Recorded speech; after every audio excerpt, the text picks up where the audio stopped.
classical era. It's by a famous classical composer. So first, you're going to listen while I do the motions. Then I'm going to start it again, and you'll do the motions with me. Why is that a bigger iPod? We have a bigger iPod because we're using Miss Gold's iPod for this song. Awesome. I like iPods. Me too. I want one. Everyone's listening? I'll wait till everyone's quiet.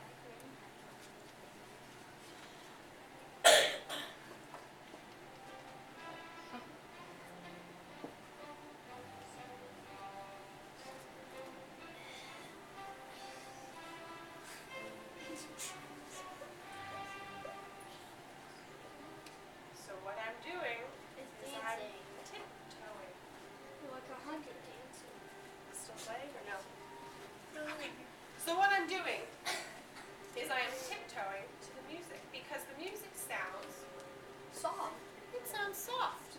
So I'm tiptoeing. I think that this music reminds me of someone maybe sneaking around a little bit. Like They're tiptoeing, and then they look. And then they tiptoe, and they look.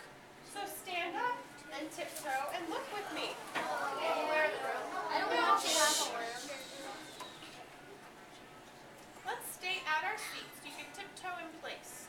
But remember, on the longer parts, we're going to stare and we're going to look around and make sure no one is going to catch us. Okay.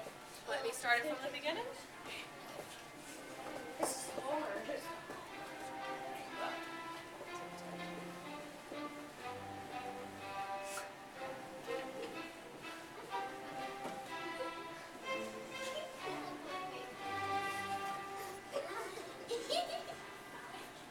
My feet hurt. Boys and girls, quiet.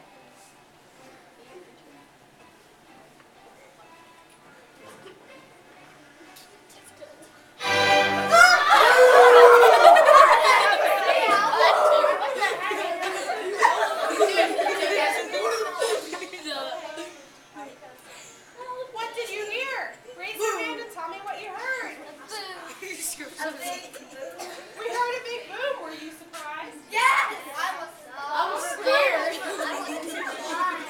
Some of you were surprised. Some of you were scared. I was scared. I was scared. I was so scared. Something happened. Quiet down. Third grade, I'm not going to talk over you. When you're talking over me, you're not going to be able to hear me, and you're not going to be able to learn more about this piece. If you have something to say, you need to raise your hand. That shouldn't be unfamiliar. Just because Mrs. Miller isn't here doesn't mean that the rules don't apply anymore. This piece is called the Surprise Symphony because of that part that we just heard, where it sounded like a surprise. The piece was written by a composer whose name was Franz Joseph Haydn. Have any of you heard of Haydn before? Have you? He's a very famous classical composer, so you may have heard some of his music before. Haydn worked for a prince in Germany. And this prince had him compose lots of music for his court. And they typically listened to his music after dinner. You know how you get that tired, sleepy feeling after you eat?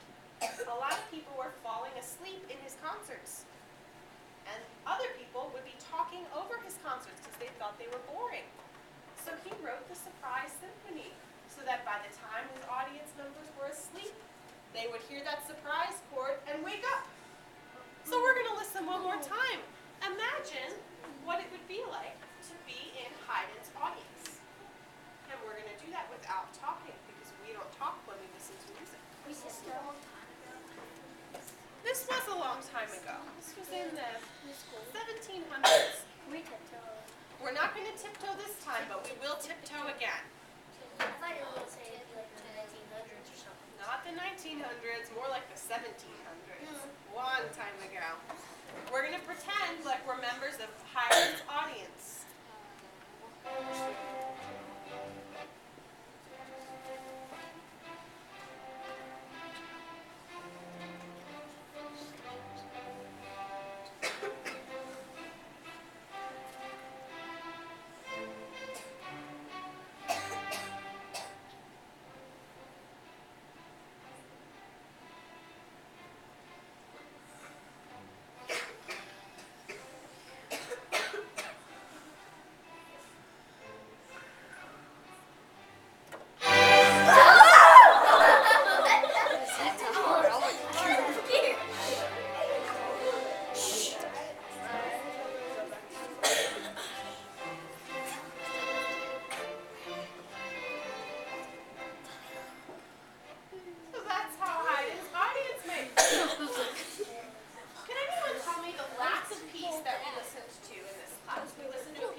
That's right. So, let's say I have a cheese pizza. I want you to think for a minute how we could vary a cheese pizza. Think for a minute and then raise your hand and tell me how you would vary a cheese pizza. How would you vary it, Lydia? You could take off the cheese, make it a tomato pie. How would you vary it, Caitlin? A pepperoni pizza. That would be a good variation.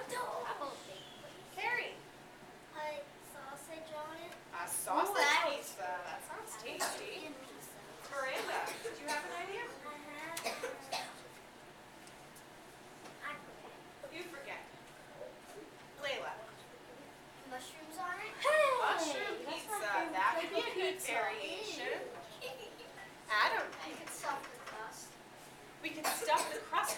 Do they do it with stuffing cheese? Yeah, that would be a really good variation of pizza. One more, Corey. Just turn it into a calzone. Yeah, we could flip our pizza in half and make it a calzone instead of a pizza. That would be a variation. Oh, yeah. Right. So we have lots of variations to pizza. And we learned some of the variations to music in variations of Pop Goes the Weasel. Haydn's Surprise Symphony has some variations too. And what we just listened to in his variations is the theme of the variations. What does the theme mean? We learned about theme a little bit in our variations of Pop Goes the Weasel. It's the main part.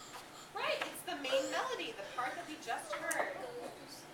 So we're going to stand up and we're going to tiptoe to the theme one more time. We tiptoe around. We're going to stay in our seats and tiptoe. And who can remind me what it would look like for us to be good listeners?